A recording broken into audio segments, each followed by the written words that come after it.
বন্ধুরা চলে এসেছি আজকে একটি নতুন ভিডিও নিয়ে। এটি হচ্ছে কৃষ্ণকালী মায়ের মন্দির। তো এটা হচ্ছে বড়নীলপুর বটতলা। তো এইখানে যে মা আছেন, তো মায়ের অনেক কিন্তু মাহাত্ম্য আছে। হ্যাঁ, তো এখানে কিন্তু সব ধরনের কাজ হয়ে থাকে।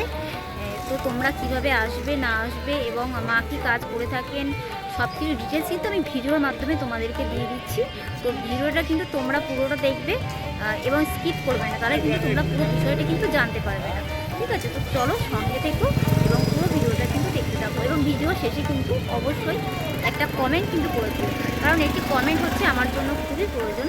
তোমাদের একটি কমেন্ট পেয়ে কিন্তু আমি আরও অনুপ্রাণিত হয়ে আরও নতুন নতুন ভিডিও কিন্তু তোমাদের সামনে নিয়ে আসবো। তো চলো বন্ধুরা ভিডিওটা কিন্তু দেখতে থাকো। তো বন্ধুরা চলে এসেছি মায়ের মন্দিরে।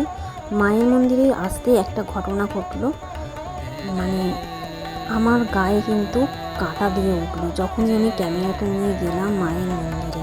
এক আশ্চর্য ঘটনা ঘটে গেল আমার সাথে।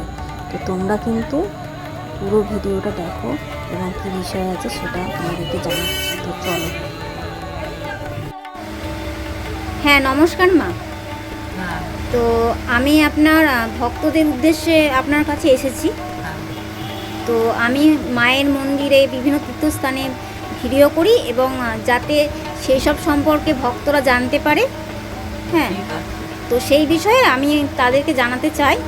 তো সেই জন্যই আপনার কাছে আসা। তো আপনার নামটা যদি বলেন মা। আমার নাম কৃষ্ণা। আচ্ছা, কৃষ্ণা কি মা? কয়াল। কয়াল, আচ্ছা। তো মা আপনার এখানে মন্দির আমি দেখলাম, হনুমানজি আছে এবং মা কালী আছে সাথে। তো এই মন্দির আপনি মানে কতদিন আগে থেকে প্রতিষ্ঠা করেছেন? 22 বছর ধরে। হ্যাঁ, আর বজরংবলী হচ্ছে 3 বছরে সামনে। শ্রাবণ মাসে বাৎসরিক আছে। আচ্ছা, তো মায়ের কি নাম আছে? মায়ের নাম হচ্ছে কৃষ্ণকালী। মায়ের নাম হচ্ছে কৃষ্ণকালী। আচ্ছা, তো মা এই মা কি আপনার স্বপ্ন প্রদত্ত? হ্যাঁ। আচ্ছা, যখন আমার 26 বছর বয়স, তখন উনি আমার শরীরে দুর্গাপুরে আসেন। আমার শরীরে। তারপরে এখানে গৌরাজ মন্দির আছে, আমি এইখানে চলে এলাম পুরো ফ্যামিলি। দুর্গাপুর থেকে একটা বর্ধমান আমার বাপের বাড়ি, বড়নীলপুর বালিডাঙ্গা। এইখানে এসে আমি ঘরটর করি। আর মা যে জায়গাটায় বসে আছেন ওই জায়গা আমার একটা চায়ের দোকান ছিল। খুব বেচাকেনা হতো, খুব হতো। তারপরে দেখা যায় 40 কেজি দুধ কাটতো, সেখানে 500 দুধ কাটছে না।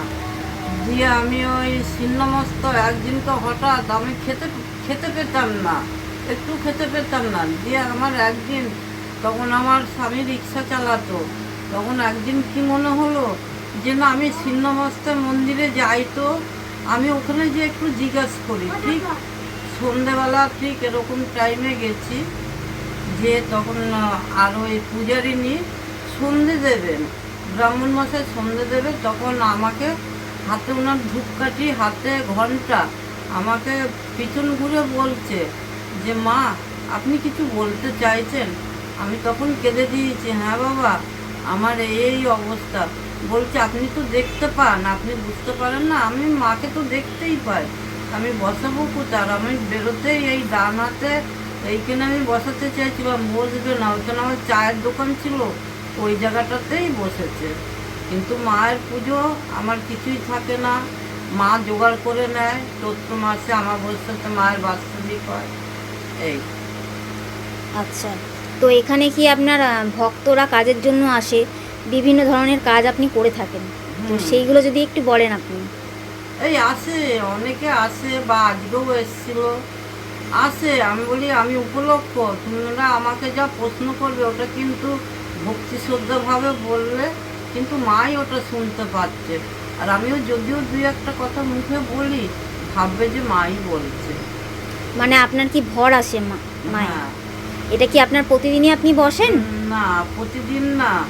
যখন আমার খুব দুঃখ কষ্ট হয় মায়ের প্রতি, খুব কষ্ট হয়, তখনই ধরো অমাবস্যা, পূর্ণিমা, শনিবার, মঙ্গলবার, ওইগুলো। যে সব সময় যে ভর হয়, ভরটা সব সময় হয় না।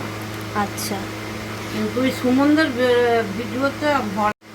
আচ্ছা মা, আর একটা বিষয় বলছিলাম আমি, হ্যাঁ, যেরকম ধরুন কি কি কাজ মানে এখানে হয় মায়ের আশীর্বাদে?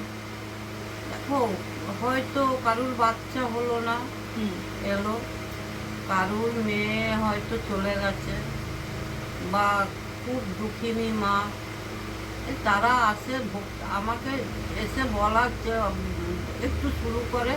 আমি বলি আমাকে বলাচ্ছে, আমি এই পাশে বসে আছি, মায়ের চোখের দিকে তাকিয়ে বললেই মা বুঝে নেবে।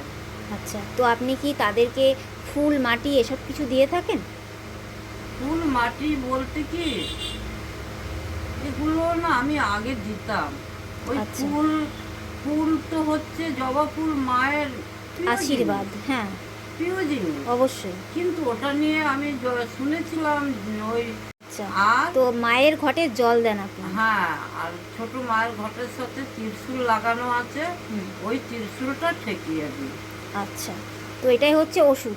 হ্যাঁ, আর এখানে কি মানসিক করলে কি সব কিছু পূর্ণ সব হয়? যা মানসিক করবে বলতেই হবে। আমার আচ্ছা। বলে কিছু নেই। এই যে মার্বেল লোক দিয়ে ভক্তরা দিয়েছে, বড় ঘন্টা, ঢাক, মায়ের কপালে বড় সোনার টিপ, সব ভক্তরা দিয়েছে। আমার বলে কিছু নেই। আমার মা পাথরের মা, আচ্ছা। গায়ে জল পড়তে জানি না, মায়ের কি মহিমা, কি পরীক্ষা, আচ্ছা। আমিও নিজে বুঝে উঠতে পারছি না।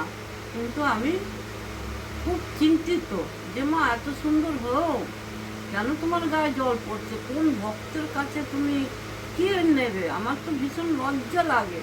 চার তাহলে মন্দিরে কখন আসবে ভক্তরা, সেই উদ্দেশ্যে যদি বলেন আপনি? ভক্তরা যে যেখান থেকে পারে আসবে, হুম। এলে আমাকে, আমার এই মায়ের পিছনেই আমার ঘর, হুম। আমাকে একবার আওয়াজ দিলেই আমি বেরিয়ে যাব। আচ্ছা, তো আপনারা সবাই শুনে নিলেন, মায়ের মন্দিরের সঙ্গেই হচ্ছে বাড়ি। তো মা সবসময় থাকেন, শুধু দুপুরবেলাটায় বাদে আপনারা আসবেন না, বাকি সবসময় আপনারা আসতে পারেন 7টা-8টার মধ্যে, যখন খুশি আপনারা আসতে পারেন। আর একটা বিষয় হচ্ছে যে বিশ্বাস ও ভক্তি নিয়ে যদি আপনারা আসেন, তাহলে কিন্তু মায়ের এখানে কাজ হবে।